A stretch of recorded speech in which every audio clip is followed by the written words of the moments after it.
सदक़ल्लाहुल अज़ीम। मोहतरम हज़रात, मुशरिक असातिज़ाए किराम और मदरसा मुहम्मदिया के तालिबे इल्म भाइयों और बहनों, यूँ तो मुसलमानों की तारीख मुश्किलात और मसाइब, इब्तिला व आज़माइश की दास्तानों से लबरेज है। मुसलमानों के खिलाफ हर दौर और हर जमाने में मुखालिफत की आंधियाँ चली, नफरत और अदावत के तूफान और फितना फसाद के सैलाब आए, मगर उस हक़ ज्यादा कौम ने उन सब का रुख हमेशा के लिए दुश्मनों की तरफ मोड़ दिया। आज भी आलमी पैमाना पर मुसलमानों को हर मुल्क में जुल्म और सितम का निशाना बनाया जाता है, मगर जो शिद्दत हिंदुस्तान में नजर आती है वो कहीं और नजर नहीं आती। यहाँ मुसलमानों के खिलाफ नफरत और अदावत, जुल्म और सितम, मसाइब व आलाम का सिलसिला आजादी के बाद से जारी है। जिन मुसलमानों ने तहरीक आजादी में अपने लहू से मादरे वतन की प्यास बुझाई, जेलों की तोड़ दिया और फांसी के तख्ते पर आजादी का नारा बुलंद किया, जिन मुसलमानों ने हिंदुस्तान में इत्तेहाद और इत्तिफाक का चमन लगाया था, हिंदू मुस्लिम एकता का चिराग रोशन किया था, उनको आज गद्दारे वतन कहा जाता है, उनको फसादात की आग में झोंक दिया जाता है और बेगुनाह मुसलमानों को सलाखों के पीछे डाल दिया जाता है, दहशतगर्दी का इल्जाम फेंक दिया जाता है। अरे याद करो उस वक्त को जब तुम अंग्रेज की जूतियां साफ कर रहे थे और गुलामी का तो तुम्हारी गर्दनों में पड़ा हुआ था और वो मुल्क हिंदुस्तान आजादी के लिए तरस रहा था। उस वक्त इस मुल्क की गोद में परवरिश पाने वाला कोई भाई औलाद इतनी जुर्अत नहीं कर सकता था जो अंग्रेज की हुकूमत में लड़ा सके और दुनिया की सुपर पावर ताकत का मुकाबला करने के लिए आवाज उठा सके। देखो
और मौत पर मुसलमानों को मजबूर बनाया गया।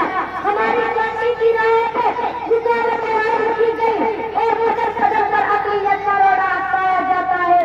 आज हुकूमत के इरादा से लेकर मुलाजिमत के नेताओं तक अक़लियत का नारा लगाया जाता है। जब तक मुस्लिम की आजादी में गिरावट से चैन किया गया हमारी कुर्बानियां है। हम उन लोगों के ताकत के आवाज पहुंचा देना चाहते हैं जिनके हाथों में ज़िम्मेदार हुकूमत है कि अगर हिंदुस्तान की साल में यह चाहते होते हत्या को हत्या तकरीयात में हाल की रूप से मिलता है। मुसलमानों को हर तरह से मजहबी आजादी चाहिए। हम अरबाब हुकूमत से कहना चाहते हैं कि मुसलमानों पर मुल्क को बर्बाद न करे, वरना हमें मुसलमानों पर सबर का पैमाना गिरफ्त उठा और उनके जियालों ने सबर का दामन छोड़ दिया तो तुम्हारे लिए आकाश फसा बंद उठेंगे और बंदी बनकर छा जाएंगे। फिर तुम्हारी सारी ताकत हवा बनकर उड़ जाएगी और तुम्हारी उम्मत के पास से उड़ जाएंगे। तुझे